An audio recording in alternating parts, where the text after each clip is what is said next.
ഇനി ഇവിടെ ചോറും കറിയും വെക്കുന്നത് എങ്ങനെയാണെന്ന് എനിക്ക് ഒന്ന് കാണണം. ഭദ്രകാളി, സ്വന്തം ഭർത്താവ് പട്ടിണി കിടന്ന് ചാവണമെന്ന് അവന്റെ ആശ. അല്ലടി, നിന്നെ കൊന്നിട്ട് ഞാനും ചാവുള്ളൂ. അടി ഭദ്രകാളി, ഇറങ്ങി വാടി. എന്താടി നോക്കുന്നത്? കരുണം പോലീസും നീയും തമ്മിലുള്ള ഇടപാട് നാട്ടിൽ മുഴുവൻ പാട്ടായി നാറി കിടക്കുമ്പോഴാണ് ഞാൻ വന്നത്. പോലീസ് മുങ്ങിയപ്പോ ഒരുത്തരും കിട്ടിയില്ല നിന്നെ കെട്ടാൻ. ഞാൻ കെട്ടി. അതാണടി എന്റെ ആത്മാർത്ഥത. ആ എണ്ണ നിനക്കിപ്പം വരില്ല. എനിക്ക് മാത്രം ഇവിടെ ചോറില്ല. അല്ലടി, എന്താ കണ്ടൂടെ ചട്ടി? പഴയതിൽ ഇനി ഇതും കൂടി ബാക്കിയുള്ളൂ. ഇതും കൂടി ഒന്ന് ഉടച്ചു തന്നായിരുന്നെങ്കിൽ എനിക്ക് പോയി പുതിയത് വാങ്ങിക്കായിരുന്നു. പിന്നെ അത് ഉടച്ചു തുടങ്ങാം.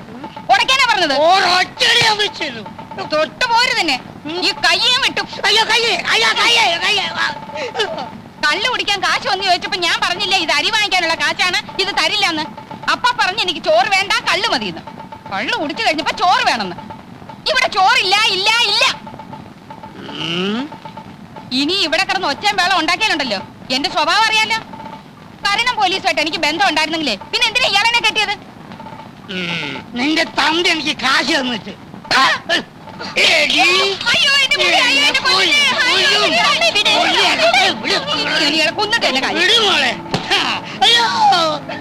അവളെ വിടടി, എന്നെ കൊല്ലട്ടെ. ഞാൻ ചത്തല്ല, അവക്ക് കരുണം പോലീസില്ലേ. പിള്ളേരുടെ മുമ്പിൽ വെച്ച് തോന്നിയാസം പറയരുതെന്ന് ഞാൻ പറഞ്ഞിട്ടില്ലേ? കരുണം പോലീസുമായിട്ട് എനിക്ക് ബന്ധം ഉണ്ടായിരുന്നെന്ന് തന്നെ കൂട്ടിക്കോളൂ.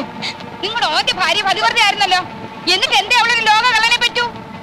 മുട്ടയെന്ന് വിരിയുന്നതിന് മുമ്പ് ജയിലിൽ കിടന്നില്ലേ? ഇപ്പോഴും ആളുകളെ പറ്റിച്ച് നടക്കില്ലേ?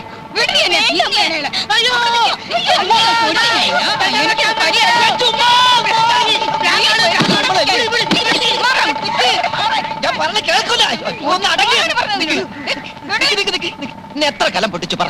എനിക്ക് ചോറ് തന്നില്ല. ചോറ് വേണ്ട, ആ അരിയുടെ കാശിന് കള്ളു മതി എന്ന് ചേട്ടൻ പറഞ്ഞാണ്. അത് തന്നെയല്ലേ സംഭവം. ഇന്നെങ്കിലും വല്ല പുതുമ ഉണ്ടാവുമെന്ന് ഞാൻ വിചാരിച്ചു. ഉണ്ടായില്ല. കലത്തിന്റെ കാശ് വേണം, അത്രയേ ഉള്ളൂ. ഞാൻ തന്നേക്കാം. അയ്യോ, പ്രശ്നം തീർന്നല്ലോ. തീർന്നല്ലോ. ഈ രൂപ രാജഗോപാൽ എന്റെ പേർക്ക് മണി ഓർഡർ അയച്ചതാ നിങ്ങൾക്ക് തരാൻ. ആണോ? എങ്കിൽ എനിക്കിതായ്മുട്ടി. ഇവളിപ്പോ അവനെ തെറി പറഞ്ഞിട്ടുള്ളൂ. എങ്ങനെ പറയാതിരിക്കും? അവന്റെ ഈ പെമ്പിള്ളാരുടെ തള്ള രണ്ടാണെങ്കിലും തന്ത നിങ്ങൾ തന്നെയല്ലേ. പെങ്ങന്മാർക്ക് ചെലവിന് കൊടുക്കേണ്ടത് ആങ്ങളയുടെ കടമയാ, ഇല്ലേ അയ്മുട്ടി? അതെ അതെ അതെ. കൊല്ലിഞ്ഞ എന്തായാലും നോക്കിയിരിക്കുന്നു. കേൾപ്പടി കാഴ്ച കാണാൻ വന്ന് നിൽക്കുന്നു. ഈ പണം അവൻ എന്റെ പേർക്ക് അയക്കാൻ എന്താ കാരണം? എന്താ ഇവിടുത്തെ മേൽവിലാസം അറിഞ്ഞൂടെ? എന്തോ എനിക്കറിഞ്ഞൂടാ. അവൻ എവിടെയാ ഉള്ളത്? ആരെയാ ഇപ്പൊ അവൻ പറ്റിച്ചോണ്ടിരിക്കുന്നത്? എനിക്കൊന്നും അറിഞ്ഞൂടാ എന്റെ പടച്ചോനെ. നീ അവനെ കണ്ടു. ഈ പണം നിന്റെ കയ്യിൽ അവൻ നേരിട്ട് തന്നാന്ന് ഞാൻ പറയും. അല്ലെന്ന് ഞാൻ പറയുന്നു. ശരി ശരി, അല്ലെങ്കിൽ മോനെ ഒരു 50 രൂപ എനിക്ക് താടാ. 50 രൂപ പോയിട്ട് 10ന്റെ പൈസ എന്റെ കയ്യിലില്ല. ഇല്ലെങ്കിൽ വേണ്ട, വാ നമുക്ക് ചായ കുടിച്ചിട്ട് പോവാം. വേണ്ട, ഞാനിപ്പോ ചായ കുടിച്ചാണ്.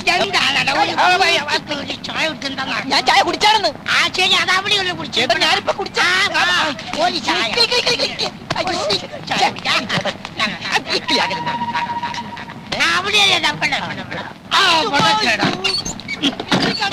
അതെ, വാതിലടിച്ച് കുറ്റിയിട്ടതാ. നിനക്കറിയാം അവൻ എവിടെയാ ഉള്ളത്.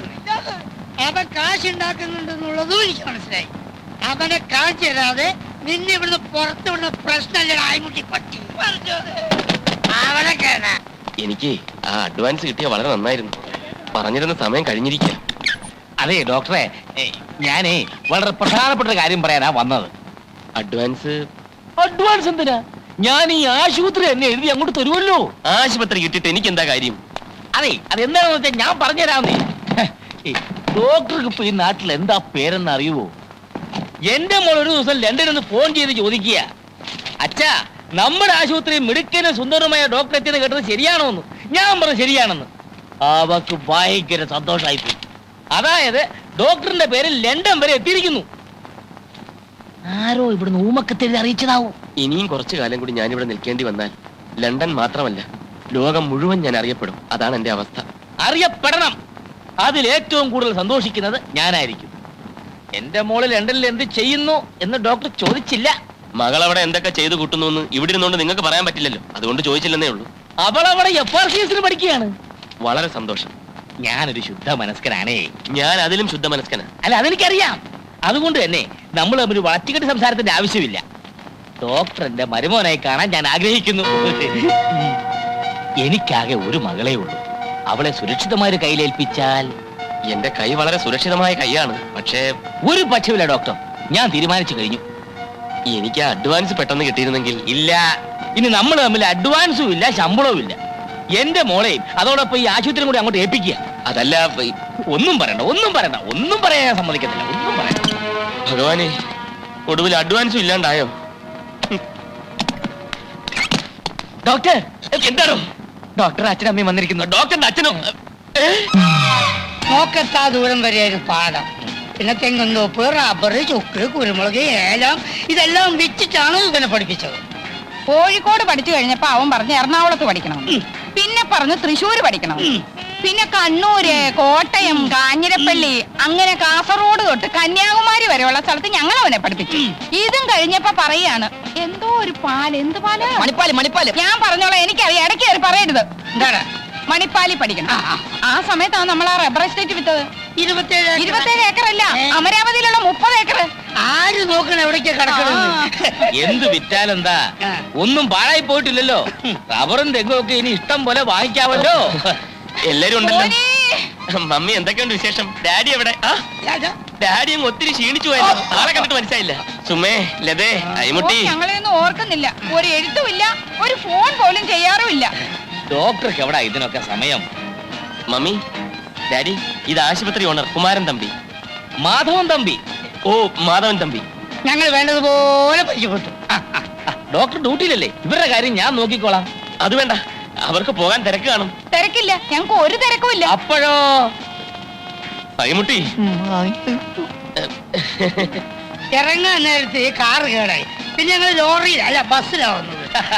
ഡോക്ടറെ, എല്ലാം ഒരു നിമിത്തമായിട്ടാ എനിക്ക് തോന്നുന്നത്. അല്ലെങ്കിൽ തന്നെ ഡാഡിയും മമ്മി ഇന്ന് ഇവിടെ എത്തിച്ചേരുവോ?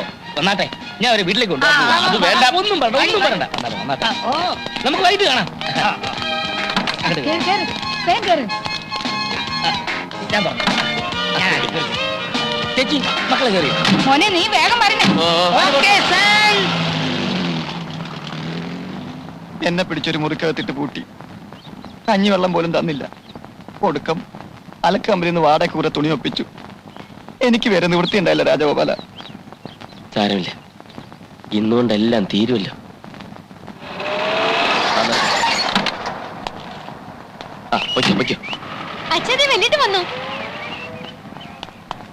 നിങ്ങൾക്കെങ്കിലും കുറച്ച് ബുദ്ധി ഉണ്ടായിരുന്നില്ലേ?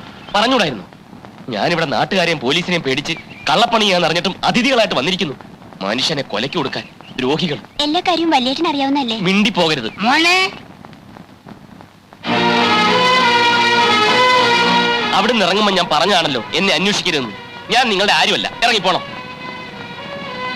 1 മാസത്തിനകം ദാമുവേട്ടൻ ഓഫീസിൽ നടത്തിയ തിരിമറി പിടിക്കപ്പെടും. മാലതി ഇടത്തി പറഞ്ഞെന്താണെന്നറിയോ? ദാമുവേട്ടൻ ആരുടെയും മുമ്പിൽ ഇന്നുവരെ തല കുനിച്ചിട്ടില്ല. പിടിക്കപ്പെടുന്നതിന് മുമ്പ് രൂപ ഏർപ്പാടാക്കിയില്ലെങ്കിൽ കൂട്ടമരണമേ നിവർത്തിയുള്ളൂ. ദാമുവേട്ടനും മാലതിയേട്ടത്തെയും 3 മക്കളും. അന്ന് രണ്ടും കൽപ്പിച്ചിറങ്ങിയതാ ഞാൻ. അപ്പൊ ഞങ്ങളൊന്നും നിന്റെ ആരുമല്ലേ രാജാ? അതൊന്നും ഇപ്പൊ എന്റെ തലയിലില്ല. അമ്മ മരിച്ചതിൽ പിന്നെ മാലതിയേട്ടത്തെയായിരുന്നു എന്റെ അമ്മ. അച്ഛൻ അന്നും കള്ളും കുടിച്ച് നടക്കുകയായിരുന്നു. അതിന്റെ ഇടയിൽ നിങ്ങളെ കെട്ടുകയും ചെയ്തു. ഭാര്യയുടെ അനിയനെ പഠിപ്പിക്കേണ്ട കാര്യമൊന്നും ദാമോട്ടൻ ഇല്ല. ഒടുവിൽ ഞാൻ കേസിൽപ്പെട്ട് ജയിലിലായപ്പം എന്നെ രക്ഷിക്കാൻ വേണ്ടിയാ ദാമോട്ടൻ പണം തിരിമറി നടത്തിയത്. ദാമു നിന്റെ ചേച്ചിയെ കെട്ടുന്നതിന് മുൻപ് നിന്നെ ആരാ പോറ്റിയത്? ആ കണക്കൊന്നും ഇപ്പൊ പറയണ്ട. ഞാൻ ലോക്കപ്പിലായിരുന്നപ്പം എന്റെ മകൻ കാരണം എന്റെ മാനം പോയി എന്ന് പറഞ്ഞുകൊണ്ട് കുടിക്കുന്ന കള്ളിന്റെ അളവ് കൂട്ടിയതല്ലാതെ അച്ഛൻ എനിക്ക് വേണ്ടി എന്ത് ചെയ്തു? എന്നെ വന്നൊന്ന് കാണാൻ പോലും കൂട്ടാക്കിയോ? ദണ്ണ ഉണ്ടച്ചാ, അതൊക്കെ ഓർക്കുമ്പോ എനിക്ക് നല്ല ദണ്ണ ഉണ്ട്. ആ പോട്ടെ, നമുക്ക് കഴിഞ്ഞൊക്കെ കഴിഞ്ഞ് രാജാ. ഇപ്പോഴത്തെ കാര്യം സംസാരിക്കാം. എനിക്കൊന്നും സംസാരിക്കണ്ട. എല്ലാവരും എത്രയും വേഗം ഇവിടുന്ന് കാലിയാക്കണം, അത്രേ വേണ്ടൂ. അലക്ക് കമ്പനി തുണി എടുത്തോണ്ട് വന്നിരിക്കുക. എന്തൊക്കെ ആയാലും ഞാൻ നിന്റെ അച്ഛനല്ലാന്ന് നിനക്ക് പറയാൻ പറ്റുമോ? നിന്റെ എല്ലാ കാര്യങ്ങളും ഉത്തരവാദിത്തോടു കൂടി ചെയ്യാൻ എനിക്കല്ല മറ്റാർക്കട മോശം. എന്റെ എന്ത് കാര്യം? അങ്ങനെ ചോദിക്ക്. ഞങ്ങളെല്ലാം സംസാരിച്ചു. നിന്റെ തമ്പി സാറിന്റെ മോളുടെയും കല്യാണം ഞങ്ങൾ അങ്ങോട്ട് ഉറപ്പിച്ചു. നിങ്ങൾക്കൊന്നും നാണവും മാനവും അല്പം പോലും ഇല്ലേ? ലണ്ടനിൽ നിന്ന് FRCS പാസ്സായ ഒരു പെൺകുട്ടിയെ വ്യാജ ഡോക്ടറായ ഞാൻ കല്യാണം കഴിക്കാനോ? എന്താ നിങ്ങളുടെയൊക്കെ ധാരണ? അഡ്വാൻസ് എന്ന് പറഞ്ഞൊരു തുക കയ്യിൽ കിട്ടിയാൽ ആ നിമിഷം ഞാൻ ഇവിടെ സ്ഥലം വിടും, അറിയൂ. ഞാൻ എന്തൊക്കെയോ കണക്ക് കൂട്ടി. അങ്ങേര് തരുന്ന സ്ത്രീധന തുക കൊണ്ട് എന്റെ കൊച്ചുങ്ങൾക്കും ഒരു മേൽഗതി ഉണ്ടാവുമല്ലോ എന്ന് ആശിച്ചു. ഇതിനൊന്നും കൂട്ടു നിൽക്കാൻ എന്നെ കിട്ടില്ല. ശരിയാ രാജ, ലതേ സുമേ നിന്റെ ആരും അല്ലല്ലോ. അവരെ പ്രസവിച്ച ഞാനായി പോയില്ലേ? അതൊന്നും പറയണ്ട, അങ്ങനെയൊന്നും ഞാൻ ചിന്തിച്ചിട്ടേ ഇല്ല. നീ ചിന്തിച്ചു. ആ ചിന്തിച്ചെങ്കിൽ ചിന്തിച്ച് ഇപ്പൊ എന്താ വേണ്ടത്? ഏതായാലും നീ ഈ കള്ളവേഷം കെട്ടി, എങ്കിൽ പിന്നെ അത് മുഴുവനായിട്ട് അങ്ങോട്ട് ആടിക്കൂടെ നിനക്ക്? ഈ സ്ത്രീധന തുക കിട്ടിയ മാലതിയുടെ പ്രശ്നവും നിന്റെ ഈ അനിയത്തിമാരുടെ പ്രശ്നം എല്ലാം അങ്ങോട്ട് പരിഹരിച്ചൂടെ രാജ? സ്ത്രീധന തുക വാങ്ങിച്ച് ആരാ കെട്ടുന്നത്? അച്ഛനാണോ? ആ, അവർക്ക് എന്നല്ലല്ലോ ആവശ്യം, ഇഷ്ടം പോലെ പണമുള്ള പാർട്ടീസ് അല്ലേ. എടോ കെട്ടുന്നില്ലെങ്കിൽ കെട്ടണ്ട. കെട്ടാന്ന് പറഞ്ഞാൽ കാശ് ഇങ്ങോട്ട് കൈക്കിലാക്കിയ അതിപ്പോ നീ ചെയ്യുന്നതിനേക്കാൾ വലിയ രക്ഷമല്ലല്ലോ. സത്യമായിട്ട് അച്ഛൻ എന്റെ അച്ഛൻ തന്നെ. അങ്ങനെ വല്ല മോഹവും മനസ്സിലുണ്ടെങ്കിൽ അതിപ്പോഴേ നുള്ളി കളഞ്ഞേക്ക്.